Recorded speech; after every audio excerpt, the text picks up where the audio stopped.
A lovely good evening, viewers. Welcome to Ubuntu channel. My name is Jubonte Jule, and tonight we're having a special interview with the Honorable Mouse Sampa. May I start by apologizing for starting the program late? However, we are live and we're going ahead with the program tonight as we delve to look into the journey of Honorable Mouse Sampa's life in politics. Right about now, we have the Honorable with us. Honorable Sampa, good evening and welcome to Ubuntu channel. Good evening, and thank you for hosting me. And good evening to all your listeners or viewers joining us tonight. Thank you very much, Honorable. It is a pleasure to have you on Ubuntu channel. And this is the first time that we are hosting you here. And for our viewers who would like to get to know you, and is what does he do, and what is the status of his family life? Oh, to get to know Mao Sampa was the question.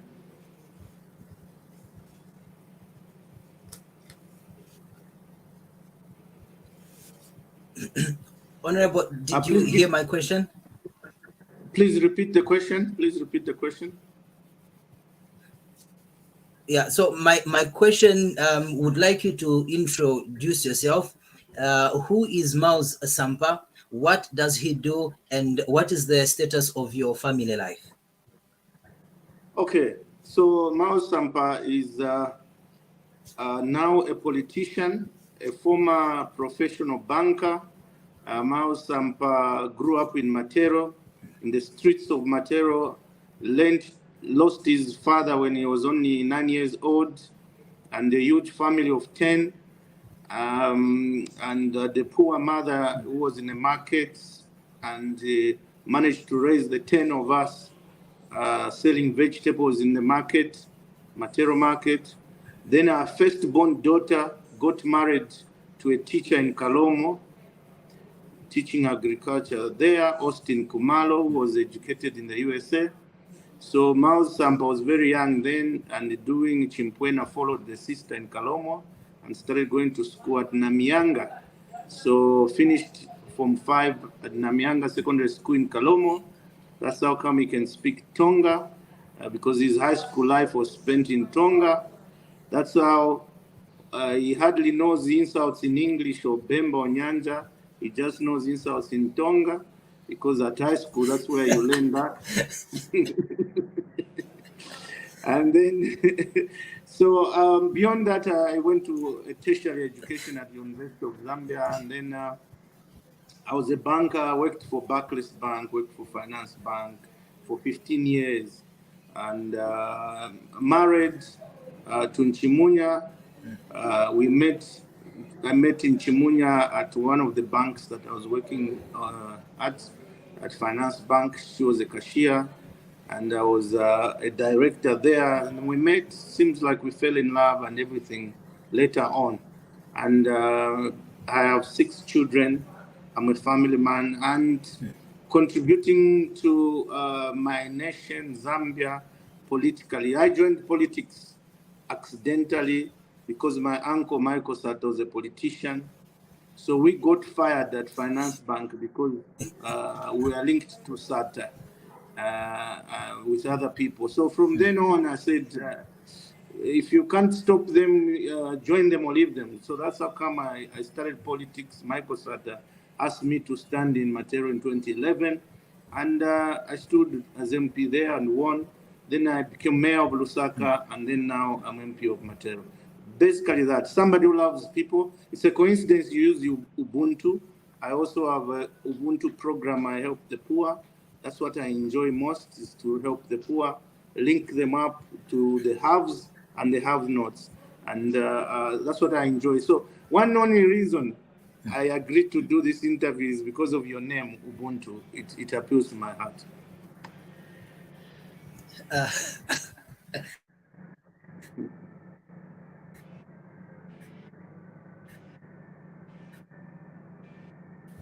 Wow. Thank you very much for just draw you back a bit. You mentioned that you were a banker, a former Mhm. banker.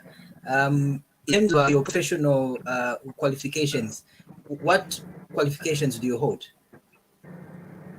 I hold from the University of Zambia agricultural economics because of the influence from Namyanga and Kalomo.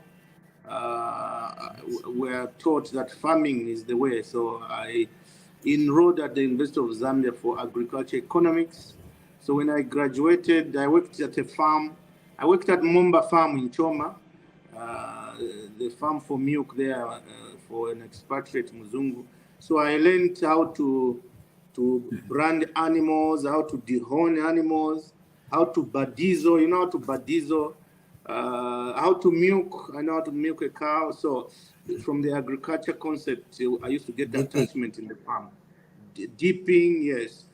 Artificial insemination, I done that personally, physically. Oblong, you know, you have to go and see at what level the calf is in the womb and all those things. But I think the aspect of agriculture, I only used it for 2 3 years. Then I branched on the economic side. Remember, I did agriculture economics. So I had lectures in agriculture, in animals, in crops, and then had lectures in economics, how to manage a farm economically. So from the economics background, that's how I found myself in the bank. And I never looked back and worked in the bank. But beyond that, I've done masters in South Africa in business, masters in business administration, MBA. I've been attached to Harvard University. I have a certificate. Spent 2 3 months at Harvard. It felt like 3 years, and then spent 2 3 months at Oxford. So do leadership courses.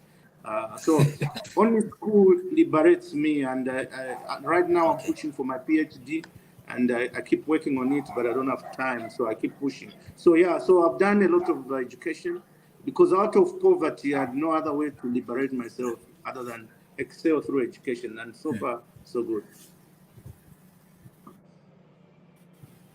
Education. Thank you very much. We get into your political life. You said you started politics sometime in 2011. Kindly give us an overview of your the timeline in your political career. Yes, it's been very turbulent. It's been every year and every moment has always been eventful. Like I told you, when we were fired, I was fired at Finance Bank because I was a relationship manager for Michael Sata. And the PFO account, I was one of the signatories. So Michael Sata would come to the bank to withdraw money. Instead of going to the cashier, I would come to me and I would process, I would push, send these people his own money. So nothing hanky panky. But because of that, I was persecuted, and the Bank of Zambia, for the first time in the history of the country, came all the way to Finance Bank to close the bank and to fire me because of that. Unprecedented with guns. And I took them to court and I won, and I got compensated then, and I'm still demanding some more money. The case is still active in court. Um, but beyond that, Oh, okay. they know how to make me rich. Even even the money that I wouldn't have earned had I worked longer, I earned it through compensation because they fired me for no reason.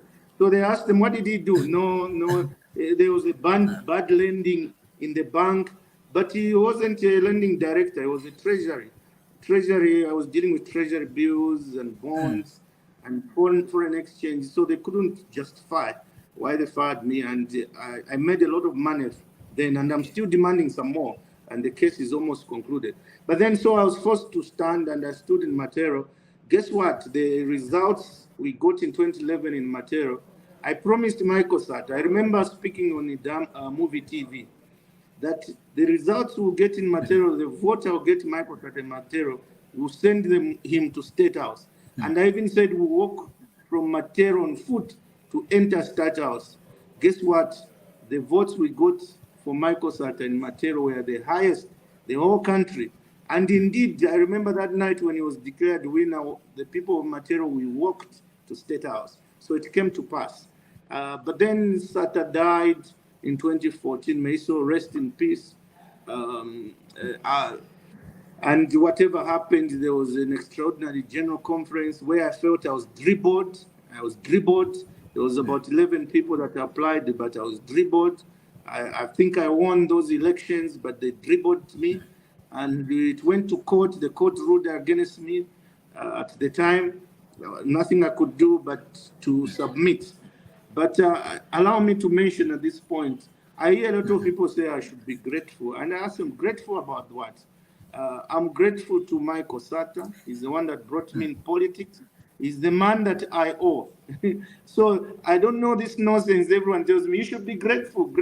You don't force people to be grateful. Even you journalists, you know people who inspired you to do what you do. It's up to you to decide who you want to be grateful to. If it's Frank Mutubira who inspired you, you'll be grateful to him. If it's Masha Chiremena, you'll be grateful. But it's not for me to tell you to be grateful. Me, in my political career, the man I'm grateful and I'll ever be grateful is Michael Sata. So this nonsense of telling me you should be grateful to who? You be grateful to whoever you want. Whoever wants politically, they choose who to be grateful to. And me, I owe my gratefulness to Michael Sata. So anyway, I was dribbled, but my Christianity tells me not to push. I became mayor later on, and I was so upset when I was dribbled. I formed my own party. The youths were with me. The people who were supporting me countrywide when we were dribbled, they told me, form your own party. We'll vote for you. I formed, and I was gaining grounds towards the 2016 election. Davis Mwela was the Home Affairs Minister, deregistered my party. It was called Democratic Front, for whatever reason it was. So out of Chifukushi, because these people were hostile to me, I went and endorsed HH, Akande Chilema, and I backed him for the 2016 election.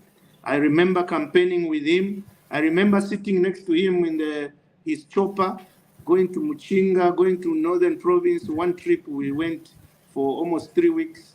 We were drinking my ale together in his chopper and would sleep at the same lodge. So I campaigned with him. We campaigned very hard. Whatever happened, the results is debatable in 2016. But then after that, without going in details, I went back to PF. I never joined UPND. I just endorsed HH because my party was deregistered. But then after whatever happened 2 years later, the same party, remember I'd left a party which was ruling. I resigned as Deputy Minister of Commerce and went in opposition. So I went back. So the same party I left, I went back. I've never joined the party from opposition to ruling, but that's the same party I helped form. I helped fund when I was a banker, amongst others. So I went back because home was home, and I belittled myself. I was given mayor, and I went for it, and we won. And then 2021, I stood in Matero. I really wanted to stand again as mayor, but I was directed to go to Matero because the mayor position was reserved for somebody else. So I was obedient servant of the PF. I went to Matero. We won a landslide, but in fighting for the presidential vote, Edgar Lungu and the running mate Kanduluo, I got stabbed on that day. And to date, very few people from PF ever bothered to check on me. And so anyway, that's where we are now. They announced asked us to apply, whoever wanted, because President Lungu resigned. It's a fact. Whatever interview I'm giving here, I'm not speculating. Me speaking out, it's always a fact. President Edgar Lungu resigned from active politics on 28 August 2021. Why he resigned, I don't know myself, but he wrote the letter himself and signed it. So for 2 years, we've stayed without a president. And then they advertised I was one of the applicants, and we asked to pay 200,000 kwacha, which is $10,000. I was against that for a pro-poor party, but nothing could do. I applied. But then suddenly the elections are not taking place. 9 months after we have paid the $10,000 or 200,000 kwacha as the candidate, we've been waiting. So it has been excuse after excuse. No, there's no money. No, it's raining. No, it's too hot. No, there's the dust. There's wind. So I thought 9 months, even a baby can be made in 9 months. But just to have hold an election 9 months. So they start bringing in other issues. No, we need to change the constitution first. Why do you want to change the constitution? You have already received our money. You have already blown the whistle. A cup final has started, then FIFA says, no, we need to change the constitution of FIFA. So why, when the game has already started? So I thought there was no interest to have the election held, and that's how I've gone to court, and I'm asking the Registrar of Society to intervene and get the PF to hold the elections so that people of PF in all the 10 provinces, starting from Northern, Eastern, Luapula, Central, Southern Province, Western Province, Northwestern, Lusaka, Copperbelt, they all come as per PF Constitution and choose the leader that they want amongst the applicants. Whoever that leader is, then will be obeying the Constitution. So whoever doesn't want to obey the Constitution of PF, then obviously they will not speak the same language with me. So that's where we are. Me, I want my elections. So to count, we go to the elections, either people vote for me or they don't vote for me. I'll be very happy. That's my political history.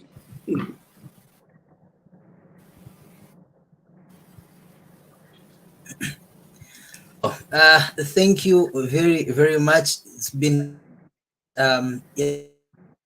elaborative. One would, before the persecution and the challenges that you've come through, as well as the on to the Patriotic Front. Ask the question again. Did you hear that? No, repeat it. Yeah, the question is, with all the challenges, okay, that you have gone through in the Patriotic Front and all the different accusations, why are you still holding on to the Patriotic Front? Yeah, you see, like I told you, my loyalty is with Michael Sata. I know how he suffered to build that party to where it is. From 2001, single-handedly, himself sacrificed his own life, and until 2011 when he won. I know the challenges he went through, the sacrifice. I know the betrayals he went through. So I'm emotionally attached to PF. And then in my own mind, the party called PF has been hijacked by people who have no respect for Michael Sata. They want to claim they are the owners of PF. And the people, most of them were in the forefront of the last general election. And we lost badly by 1 million votes. And the same people want to come again and use the same PF when the people rejected them. So I have a duty to Michael Sata and the loyalists of Michael Sata. There are many. They are in all the districts. Even in Magoya, they are there. Even if they are just, say, 10 or 20, but they are there. They will tell the story of how they suffered with Michael Sata from 2001. Those are the people that have been ignored, and those are where my loyalty is, and not the top brat. So it's not about them. They can say whatever they want about me. It's not, my loyalty is to the PF Constitution, not them. I blame them for our loss. And it's not about me, it's not about individuals, it's about the institution called PF. You see, the ANC in South Africa, as we're speaking, by the way, I must mention I'm speaking from South Africa. I came to the Pan-Africa Parliament, where I am a member. Okay. So I'm in South Africa now. But here, I give the ANC, African National Congress, a lot of kudos, because the only father of the ANC they know is Nelson Mandela. Other leaders come and they go. And it's a well-known fact that no one leader is bigger than ANC. The constitution of ANC is what is important. So elections are held according to the ANC requirement, and presidents that come and misbehave, they are recalled. Thabo Mbeki came, Thabo Mbeki left, ANC remained. Montante, Ngalema Montante came, he left, ANC was intact. Jacob Zuma came and left, ANC remains intact. Now we have Cyril Ramaphosa. When his time is done, ANC will remain intact. So we need to run away from this thing of thinking PF should be linked to Mao Sampa, should be linked to X, Y, and Z person. No, PF is an institution whose only rules are the constitution. Whoever follows the constitution should be able to operate in that constitution. Whoever falls off the constitution should not operate within the constitution. So, yeah, to answer your question, PF is, regardless of whoever says what, the majority of PF members in all the 10 provinces are voiceless. Some of them can't even speak English. But when I go to see them in the rural areas, I'm the only candidate who's been in all the 10 provinces. They say, yeah, you are the one who won in 2014. They dribbled you. Don't allow them to dribble you this time. So those are the people I have loyalty to, and not the individuals who are in Lusaka trotting from one radio station to another, having 10 interviews in one day, speaking to them.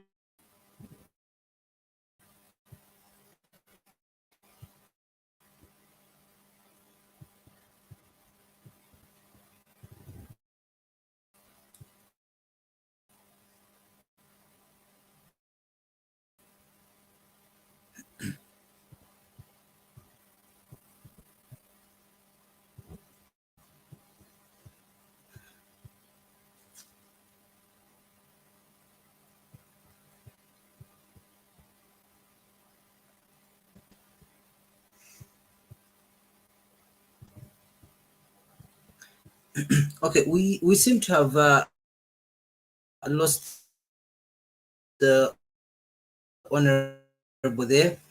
Probably first we'll be opening the lines later on.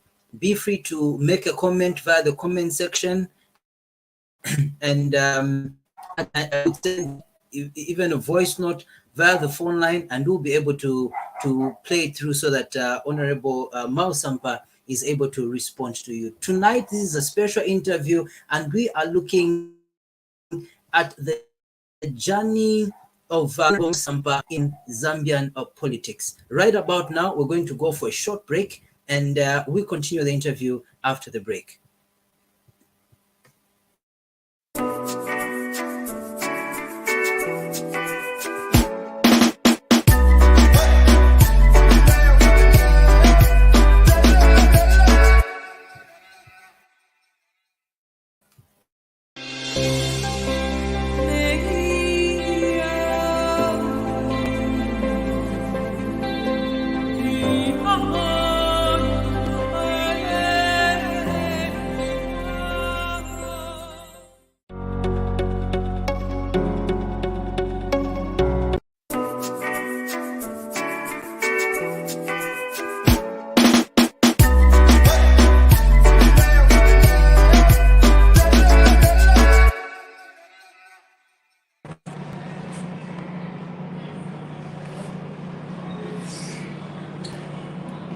Good evening.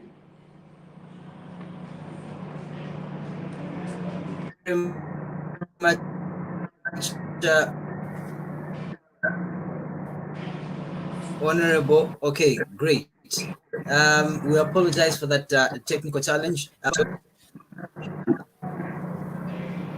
Yeah, it was actually yes, from my end. Honorable, you were just concluding string loyalty is that Okay, apologies. The technical challenge was from my end. There was a phone call that came in, and I think it destabilized. I wish I could put it on flight mode. But yeah, so basically that. And I saw a question pop up on the screen that people are saying I'm fighting PF. What's my view? No, I'm not fighting PF. I've not sued PF. Yeah, Chanda Miova was asking, Honorable, people are saying you are fighting the PF. What's your take? Yes. Uh, I'm not fighting PF. I have not taken PF to any court. I've taken individuals who are masquerading that they are PF leaders when they are not. They can't say who appointed them that was legal to appoint them. They can't say who elected them. And yet they want to masquerade as leaders of PF. Those are the ones I've taken to prove to court that indeed they are bona fide leaders of the PF. Other than that, it's the convention that is needed so that the owners of PF in all the 10 provinces, the officials, they elect a president. So there's no case in court, Mao Sampa versus PF. No, there's a case of Mao Sampa versus this individual, that individual that masquerades that they are the leaders of PF when they are not. It's for them to prove in court that they are the leaders.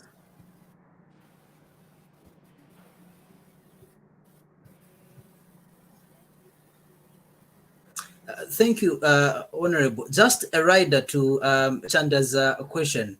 There are stations that you are working with the UPND or you are being sponsored, but others are even the looming or a threatened deregistration of the Patriotic Front was caused by you.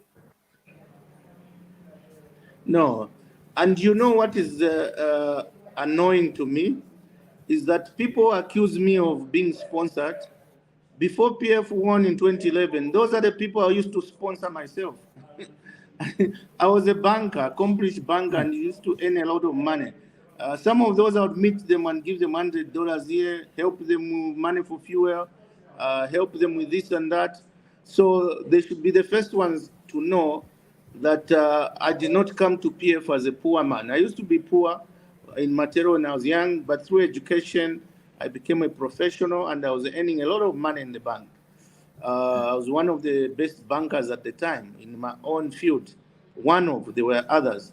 So the same people I would help with money for rent, help with money for fuel, help with money for meal.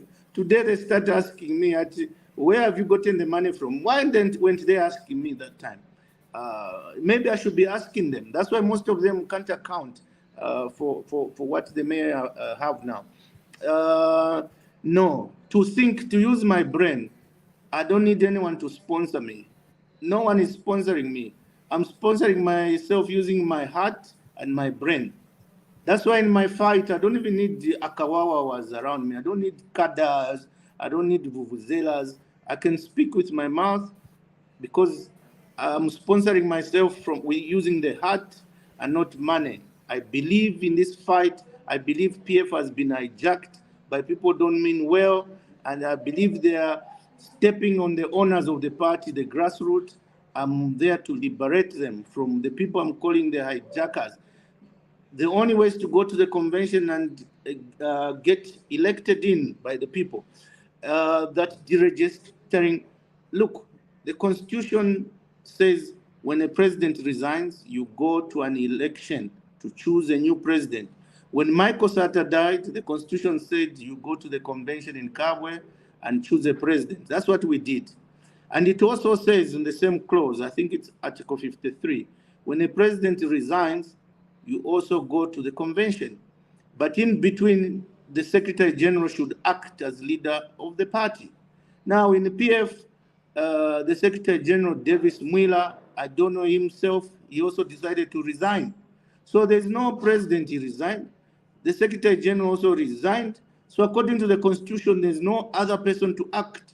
That means we need to rush quickly to Kabwe and have the elections. So I was telling the Registrar of Society that there's a problem here. They don't want to go to the convention. Can you intervene? We got the convention.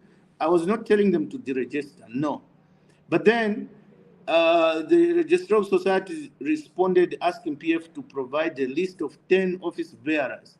The only way the PF would do that is by holding elections. So that they say election was held and these are the 10 office bearers, the president and whatnot. So now, because they know that President Lungu resigned, they start submitting 8 names. They leave a vacancy. They are going around. And then the same people, the former ministers, they put themselves there, like Bankanduruo was put on the list, and my brother Given Lubindo on the list. But you know, this registrar of societies, when you present names, you need to do fingerprints. That's standard for all political parties. So fingerprints, if you have a police case, you have been arrested for whatever you did. I don't know what they did. We all know that most of those were arrested. I don't know what they did. It's none of my business. It's between them, the police, and the court.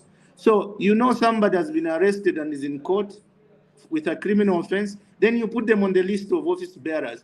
Then the police say, come for fingerprints. Then they will find that that person has a criminal case going on. So deliberately they're putting themselves. Point is, the only way to go to appease and please the registrar of society is to go to the general conference and have people elect with ballots, not raising hands. So whoever is against what the PF constitution says, then they don't mean well for the institution called the called PF. They should learn from the ANC in South Africa. That's why the ANC is almost 100 years old, because they respect their constitution.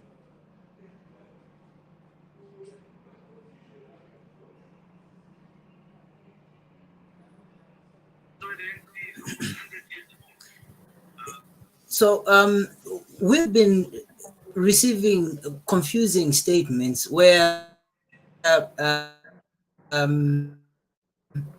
we are told Engo is still president of the Patriotic Front.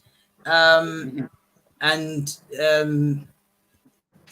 where they said he resigned, but in terms of the PF, he is still president, and Honorable Given Lubinda is just acting. What is the correct position there? Okay, so it's not about how I feel, how Honorable Lubinda feels, or any other cadre feels. It's about what the PF Constitution says. In the PF Constitution, there's no room for acting president. Remember, I told you the one who's supposed to act as president is the Secretary General. But there's no position of acting president. It will be the Secretary General to do the function of the president when the president resigns. So that role of acting president for Honorable Lubinda is not in the PF Constitution.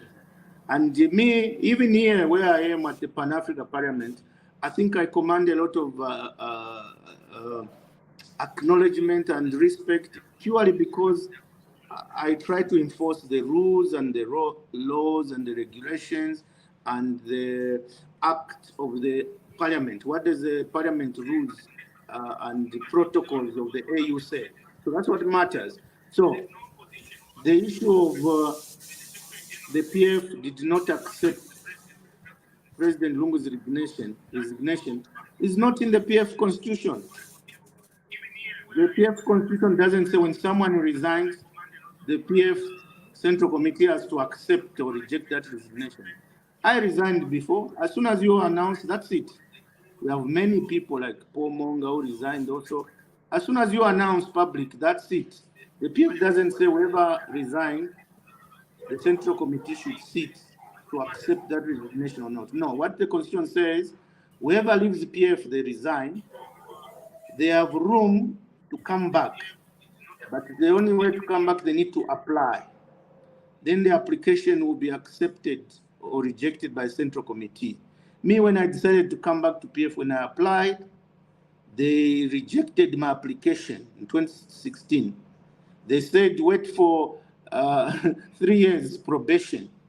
The only human being in Zambia or under PF who, after applying that I want to come back after resigning, the Constitution says you should apply back. The Central Committee, the same Honorable Lubinda and the others sat and they came back to me that, no, you're on 3 years probation. But other people, they just resign and rejoin. My brother, Chimba Kambwili, resigned, rejoined without probation of 3 years. My brother, GBM, it's a fact. I love, they are all my brothers, I love them, but facts are facts. He resigned and he rejoined without 3 years probation. So why only Mao Sampa gets to have different rules? So to answer your question, when President Lungu resigned in 2021, August 2028, that's it. If he wants to re-resign or rejoin PF, everybody has respect for him. I have respect for him. He's my older brother. He's just like anybody has respect in the ANC for Mandela and for Thabo Mbeki. So whether he resigned or not, I think it's given that everyone PF respects him. But if he wants to come back and be PF president, he would need to go through the process again, rejoin, write a letter to apply.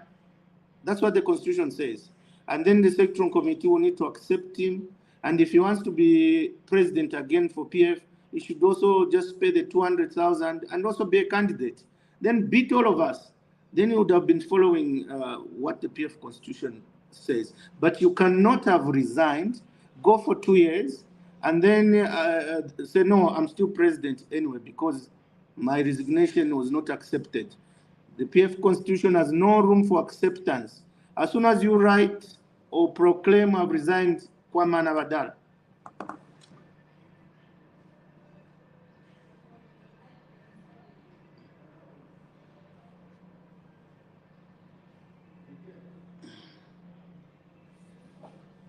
Are you there?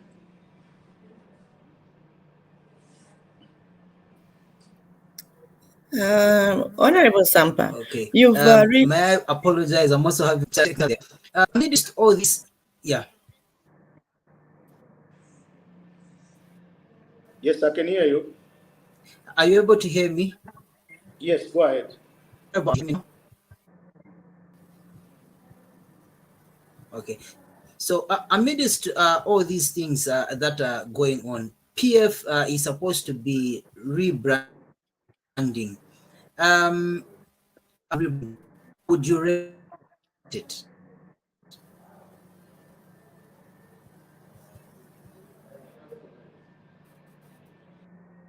I heard rebranding. Did you hear my question, Honorable? Please repeat it. I just said rebranding. I'm saying with all. Okay, yeah. With all this that is going on, and PF is supposed to be, how's the rebranding going on in the midst of all this that is going on, and how would you rate the progress with the rebranding process? The rating the rebranding process is actually in the negative. You know, if you have an exercise, you are supposed to be progressing from 0 to 10% to 20, and you're increasing. I think our rebranding is in reverse, actually. Rebranding means you change the tactic. Today I was watching Arsenal, they lost. And if they want to win the next game, they need to rebrand the game. Infuse in new players and change the tactic. So PF, we say we want to rebrand. What have we changed the tactic? I see people still bringing cadres in the streets, still doing a kawawa type of politics, when we know that's what the Zambian people said they didn't want to vote for us to run government. But you see people still bringing cadres in the mood of screaming a kawawa, you know? So that already not rebranding, it's going backwards. And then you keep using the same players. I keep using the example of Manchester United, those who follow football. Harry Maguire is relatively old, and he was in defense, he was the captain. But then when it mattered most, he started scoring own goals. Each game he scored own goal. And the coach has put him on the bench and brought in another defender, a young defender. So that's the real rebranding. Now us, we still want to use the same ones. The same ones who lost us the students' votes. They know themselves. They were in the front line. There was the presidential candidate and running mate. We know how PF lost students, but the same ones should come in the front. What kind of rebranding is that? So for me, rule number one, as long as somebody was a former minister, especially in the forefront, they should hardly be in the rebranding. They should be part of PF, but they should take a backseat. Not everyone, there were other former ministers who were good and were not part of the wrongs. one or two or three. I know one lady, like Honorable Kampamba, I would vouch for her. She's just a committed member, campaigns and reaches out to the people. That's different. But you have others like Nakachinda. They are part of the people that lost us the votes with the arrogance, going on TV and being arrogant to the people, and they continue to do it. So what kind of rebranding is that? So to answer your question, no, rebranding is in the -10. So if God willing, I become president of PF, you see rebranding will be real. I'll push it quickly to 50% rebranding. Rebranding, it has to be seen from what you are saying, your action, your outlook. You can't be rebranding using the same formula.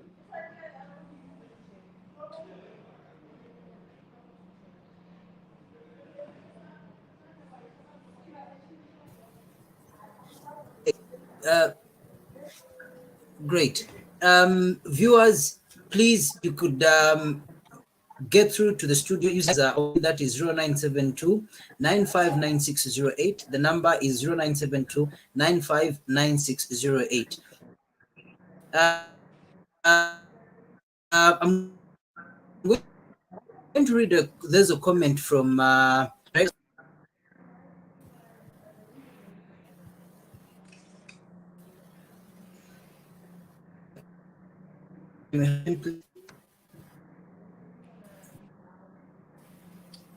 Okay, so Edith is saying, what will happen if the convention plays by December? What will be your response, Honorable? Thank you. I got that question. That's what I'm fighting. By the time I went to court, it was after I tried all the means inside. I spoke to all the key people, the importance of going to the convention. They had the other ideas. They wanted to bring in the issue of changing the constitution. The constitution of PF need not change now in the middle of the game. Why didn't they change it when we were in power? It's been there for the last 20 years. It's been the same constitution. So while we're in power, if it had lacunas, they should have changed it. Even when we lost, if they thought we needed to change it, they should have started changing it.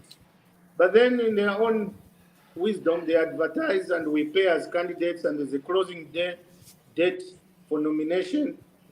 Then they said, let's change the constitution. So I realized all those were just tricks. Changing the PF constitution can even take 2 years. So if we follow that route, that means we'll not make it. Let's elect a leader, that's my view. Then we work on changing the constitution.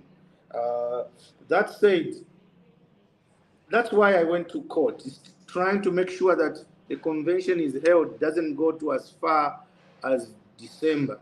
That's how I sued the Registrar of Societies. And that's how I wrote a letter to the Home Affairs Minister, Jack Mwimbo. And I must commend him. He responded saying, the matter you are raising, there was no action taken by the Registrar of Societies, so liaise with the Registrar of Societies. At least he has courtesy. Some other former ministers, they were so arrogant, some ministers of Home Affairs, they would not even have responded to me as an opposition MP. So, no, that's why you see me doing everything possible to make sure the PF goes to the convention before December. Not for me, but for the voiceless members who have been stepped on for a long time.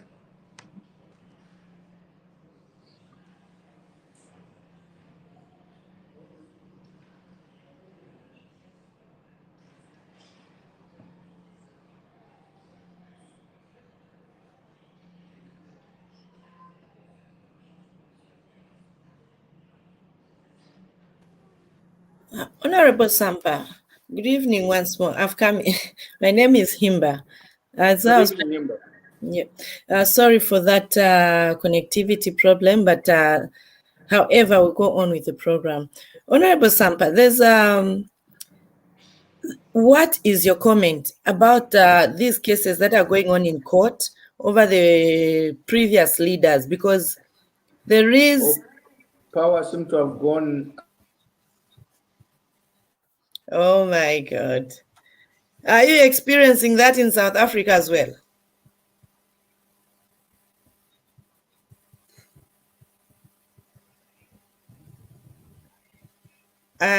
It seems like our honorable MP is in an environment where electricity has gone. Maybe, CJ, are you there?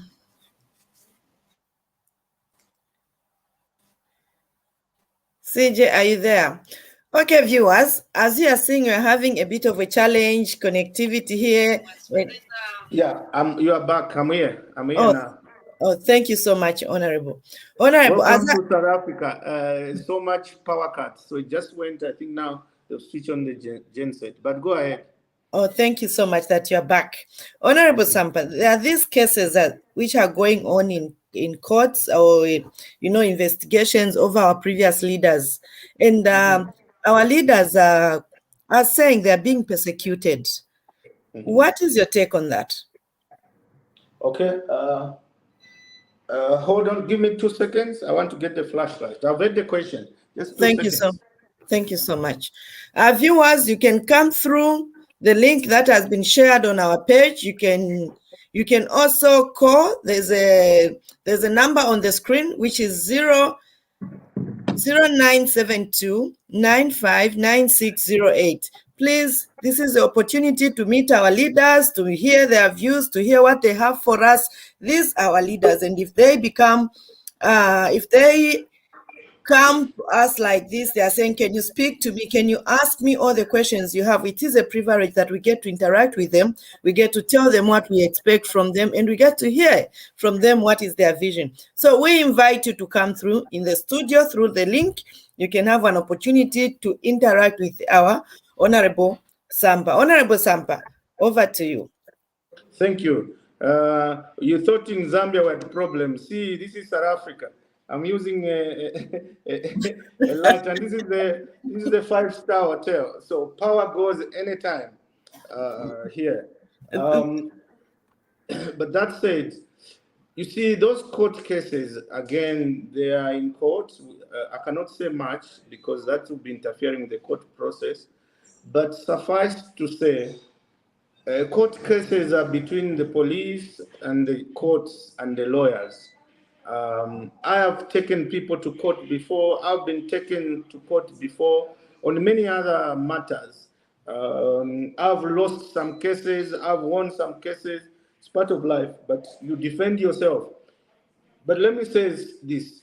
It looks like politics in Zambia and Africa. We need to accept that's the way it is, and it should stand as a warning. When MMD lost, the first thing we did as PF was take the former ministers to court because part of the campaign was saying those who are stealing, take them to court. And I'm very passionate about this issue of corruption because I'm chairman of APNAC, African Parliamentarian Network Against Corruption in Zambia. It's an African chapter. So mine is to advocate against corruption. So those we thought they had stolen when we won, we took them to court. Some were even found guilty, like the former mines minister, Maxwell Mwale, and many others. When we lost as PF in 20, even Arabi himself, the PF of the day under President Sata, and the same ministers were there. The immunity was removed on Arabi, and we were all whipped to vote against the removal of immunity. And Arabi himself was going to court. I was too young in the ball game of PF to even influence anything. So when they say vote this way, you just follow and vote. Those cases, we know they were dropped after Sata died and President Lungu took over. They were in the forefront. The reasons, they know why they did that. It's debatable. Others would say, yes, it was the right decision to say, right thing to do. Others would say no. Now, when PF, we lost in 2021, the UPND has come again. They've gone and arrested those they think may have committed a crime. The precedent was set by PF. I can only say now that it follows when UPND leaves, make no mistake, they should learn from some of us. I have a lot of weaknesses, but one of my strengths is I learn to adjust to circumstances. So I had accepted a long time. It took me a month or two to accept that we lost election 2021, and I was in opposition. And you see me living content with my status quo, and I know my role is to give checks and balances. So my warning to the UPND ministers is that one day you also leave power, be it 2026, be it 2021, be it whenever God decides you leave power. And the new government will also come and take the ministers that will be found wanting to court. So at the end of the day, when rules and constitution are broken, they have to be respected. And if there's a charge, I don't wish to get involved in criminal cases. It's between the individuals and the police and the courts and the lawyers. But if somebody is innocent, by all means, they'll prove themselves innocent, whatever the charge is. So that's my view. I just believe if a precedent was set, and even the UPND will follow when they leave, the ministers that will be found wanting will be taken to court. So the best thing to do is don't get involved in hanky-panky. Don't be found wanting with public resources, perceived or otherwise. Honorable Sampa, thank you so much. Do you think the opposition is doing the proper checks and balances to the current ruling party? I think even in Parliament, I've differed with my friends. Some of them, the trouble is they do it with bitterness. I call myself, I do politics of love. Even if we disagree, I'll still be disagreeing with you with a smile. And I think it comes with exposure. Even here at the Pan-Africa, we fight a lot. I am in the same caucus, southern region, with people like Julius Malema, the Pemi Majodina, the ANC chief whip, and many others from all the African countries. So they all come charged. So we are in meetings, we argue, disagree on this point, but we do it with a smile. But we don't agree, but we do it with a smile. But what I see in Zambia and what I don't like is when politics becomes a matter of life and death. I've even seen Ramaphosa, or is it Malema in Parliament. He even jokes with Sirio. I'm going to take you out. But sometimes he even be next to him and support him on some position that is nationalistic. Here it is. I think both of them, Cyril Ramaphosa is pro-Russia. I'm not, from what I can read between the lines. But even Julius Malema is pro-Russia. So there are matters where they meet halfway and decide to take a position that is for the good of the country. But in Zambia, if HH is taking a position that is this way, the opposition just takes upon themselves they have to do the opposite, even if it's not good for the country. Yes, you give checks and balances.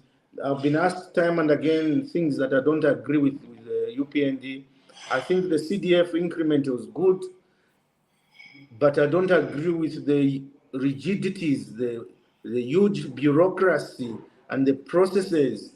If the money is not accessed by the people in the constituency, then whatever the amount, then it's not of use. So even if it's 21.5 or whatever the amount, if people are only accessing money from 3 years ago and the CDF for last year, everything is in the paperwork.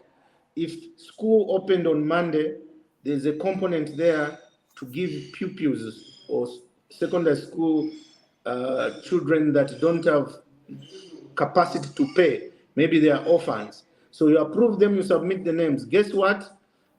1 week has passed after school is opened.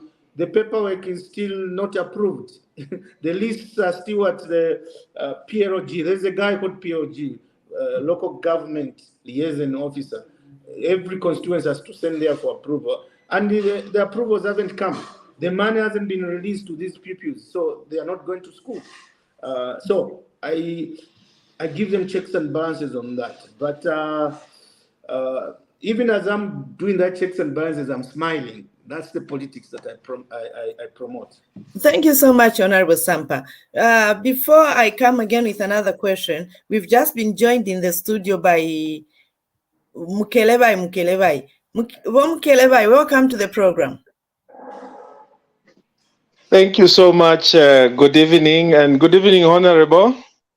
Good evening, Muzuile Chwan. Luzuile Hande. Good to see you, Wasampa. Thank you. It's my life is dream to learn all the languages, and so far so good. Thank Yes, you so much. are. Mukelevai, please go ahead with your question or your contribution. No, Wasampa, we are very happy to see you and articulating yourself in a very, very matured and relaxed way. And that is how it ought to be done. And I don't know why most of your colleagues from your party are busy ranting instead of talking on matters that are very serious, but we hear them negative all the time. They are not appreciating what this current government is doing. They feel that they are being persecuted. Is that your view that you are holding as well, that this current government is busy persecuting your fellow PF members? No, I answered this question earlier on, but I had to go to history. Unless it will mean PF was also persecuting the MMD former ministers.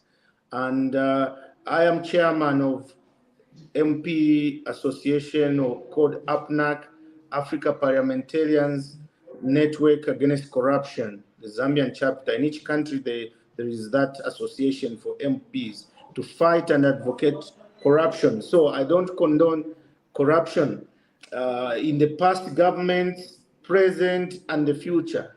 That would be my language. If anybody had the case on corruption on me, by now you know I'd have been arrested.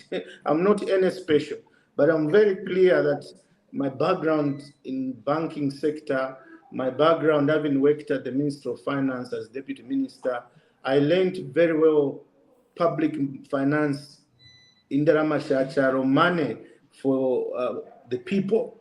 You have to fear it like fire. Never get your careless activities around there. There was an incident in Matero where everybody threw mud at me. I discovered my own brother was about to benefit from CDF in Matero and was going to get 70,000 kwacha for his company. He applied properly. He runs a company that picks up garbage, solid waste. I gave him a van, a canter a long time ago. So he picks up from private homes and from business pubs, and then monthly they pay him something. So he wanted to upgrade his business, and before I knew it, his loan was even approved. What was waiting was the money to go in his account. When I heard that, came to my attention, because I was in South Africa when that was happening. I raised my hand, no, stop this loan. At first, I didn't declare interest. Secondly, me, I'm MP. I've been mandated to be part of managing this money to give the poor people. My brother is not one of the poor people that money targets. We have people in George compounds, poor people. They don't even have a meal a day. They don't even drive. My brother even has a canter, so he's not poor. So I put a stop to it and asked him to write a letter of withdrawal, and I wrote a letter that no, this loan I didn't declare interest, don't give him. That man was stopped. But some people came on me. You are greedy. You are selfish. No, I just know how not to play with public money. Not even today, maybe next year or years to come. That case the anti-corruption can arrest me for having not declared interest. They've empowered me to manage the CDF on behalf from government, oversee it to help the poor in the constituency, not to help my brother. So I know how to defend myself, not to fall in that trap. So those who don't know, wangu wangu, they're excited, they tell their relatives, they apply, the money will go to them. If one day it can be proven that they gave money to their relatives, the anti-corruption can come in. That's bribe. It's called what? Nepotism. You are favoring your relatives. It's a corruption, a form of corruption. So no, do I think it's court cases when people are arrested? I've learned not to interfere with the police cases, not to interfere with matters that are in court, and to wait until a judgment is said. So no, even PF, we arrested former ministers that we thought we were wanting. UPND have done the same. Even when UPND leaves, the ministers that may have been found wanting, they will be arrested. It's simple. Don't put your hand in the cookie jar. Respect public finances.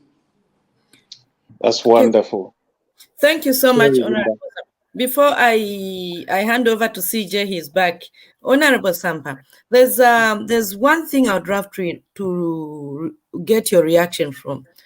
This idea of using the young people in politics.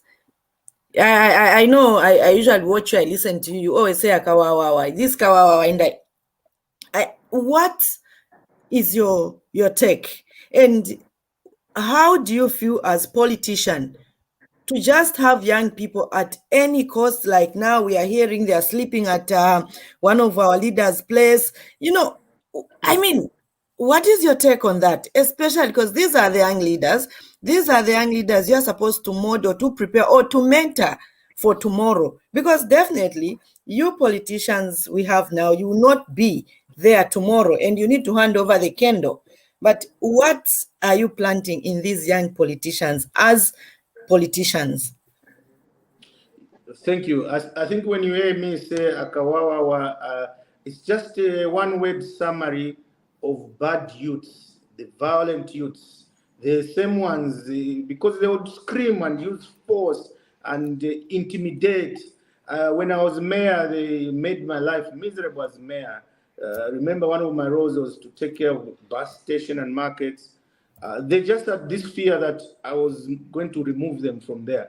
They abducted me twice. It was put hush hush. Abducted me because they were told that I want to remove them from there. Meanwhile, the council, we had no money to pay salaries, no money to clean the city, pick up garbage, no money to pick up dogs in the streets. Vehicles had no fuel. Where are we supposed to get money from? From markets. Markets can even bring some markets 100,000 a day, because each marketeer pays a fee for the council. But that money was collected and hijacked. At bus station like Intercity, could make easily 200,000 a day, kwacha. From each bus that comes would pay a fee to the council. They would collect that money on behalf of the council with fake receipts and share that money. So when I tried to move in there to get them to deposit money in the council so that we have money, I became unpopular to the extent of being abducted twice, and I just kept it harsh because we're in the ruling party. So those are the bad youths.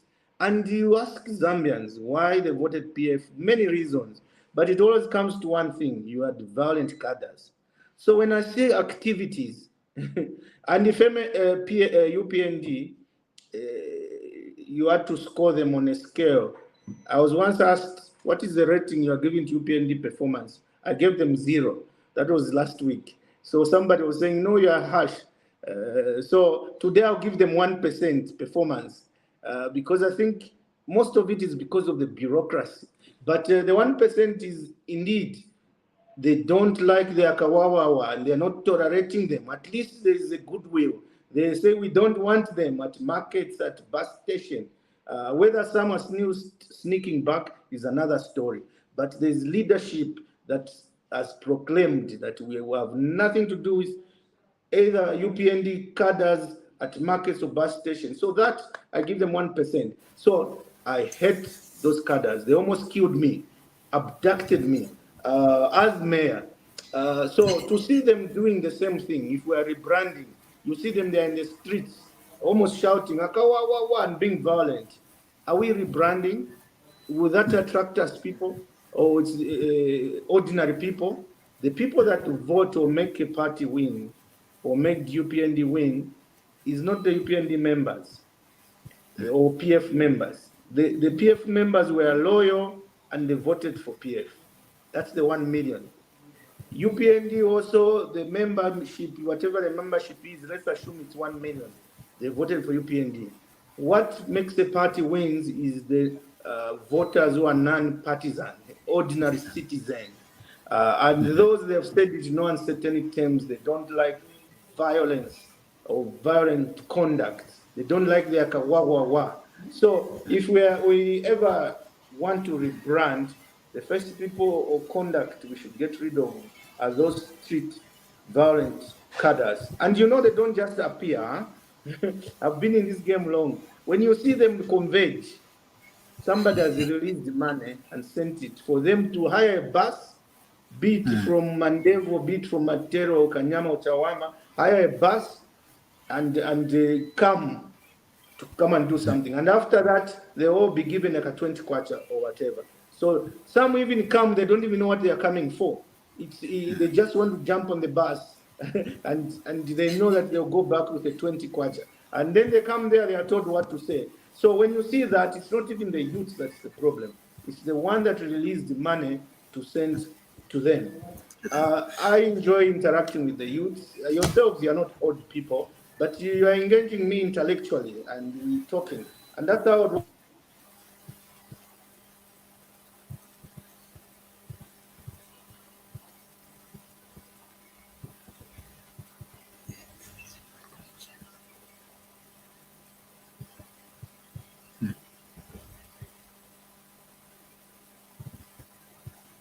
Is it my connection?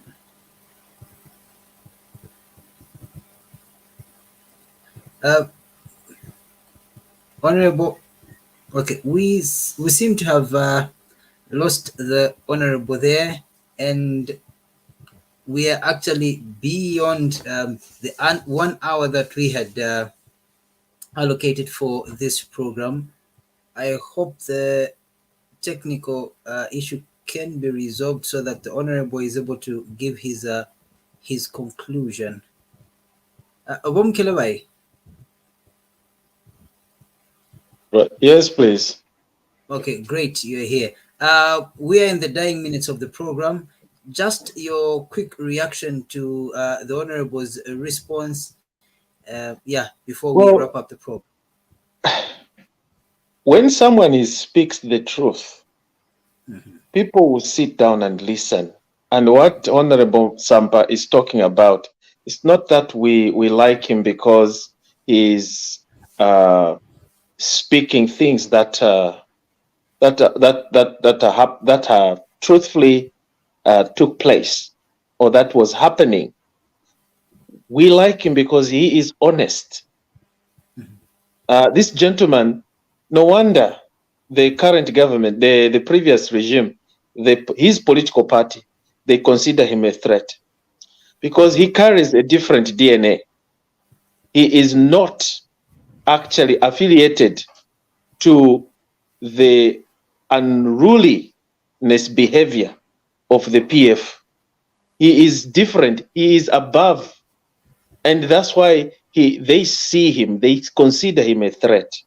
So to me, I find his position as a well put and well placed, that we are happy he's a MP for Matero, and he's in government, in the parliament, he's a lawmaker, and already is going abroad for government duties for even the continent. That is a plus. This is how it ought to be done, not the insults, not the demeaningness of the current regime, No, they have done this. No, they have done this. We shall fight. That to me is not politics, but it is just mediocrity. So the best thing is Bosampa. I think he surprises me. The only thing I would advise Mr. Sampa to just change a little bit of his demeanor. I know that's the way he is. Certain people do not take him seriously because of the manner in which he expresses himself. But this man means he has a heart. He has a very good heart. And he means well to the country. And this is the man that we need. I wouldn't mind actually asking Sampa to join the ruling party or forming his own political party.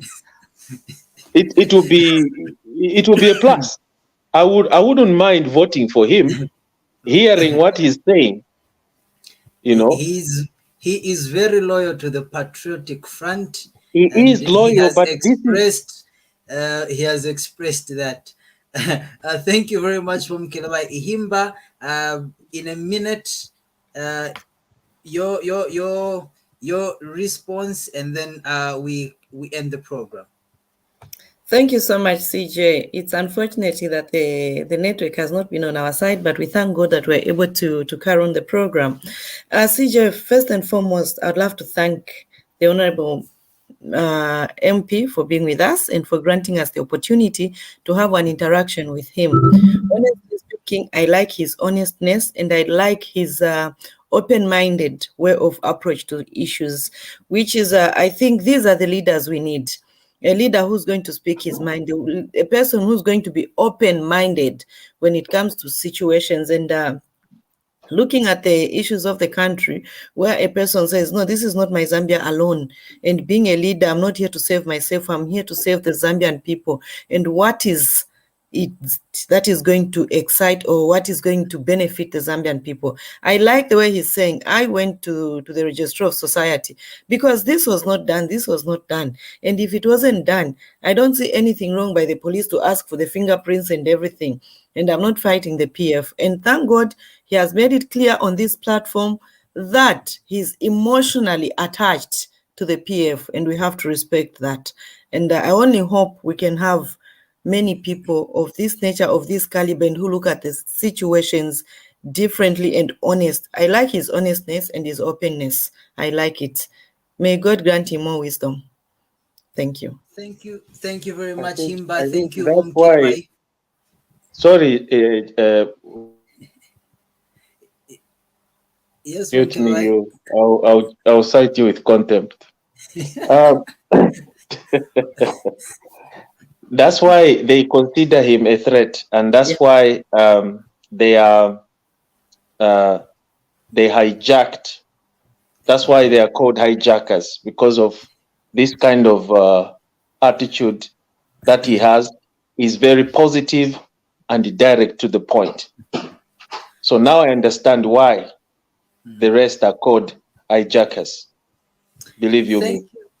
Thank you, Womkelebai. Thank you, Himba. Viewers, we are grateful that you managed to be part of tonight's broadcast. We are very much grateful to Honorable Mao Sampa for honoring our invitation to be hosted on tonight's special interview. We were looking at Honorable Mao Sampa's journey in Zambian politics. CJ, everyone. I like, please read that comment from Bachanda. It's a very, I'd love. Okay, so Chanda Chilifya says, Mao Sampa is an example for future leaders, and I agree with Wo Munalula. It wouldn't be bad for him to join the winning team. It's Mukelabai, not Munalula. It's Mukelabai. Yeah, Bravo. I think that's a tall order for now. Viewers, it's been a great 1 hour, 14 minutes that we've had together. Unfortunately, Honorable Sampa couldn't join back in order for us to conclude the program together. Nevertheless, we are very grateful for the submissions that he made. And we want you to make sure that you follow and like all our socials. That is Facebook, you look for Ubuntu Channel Zambia. YouTube, it's Ubuntu Channel. Twitter, Ubuntu Channel. For most, let me say, for you to be able to get a notification every time we are live, make sure you hit the like button and the follow button. That way you won't miss on any of our program. From me, Emmanuel Nkunika, who has been our director, our guests, Himba, Womkelewai, and each and everyone who participated on the program, want to say thank you and have a good night, and God bless. Bye-bye.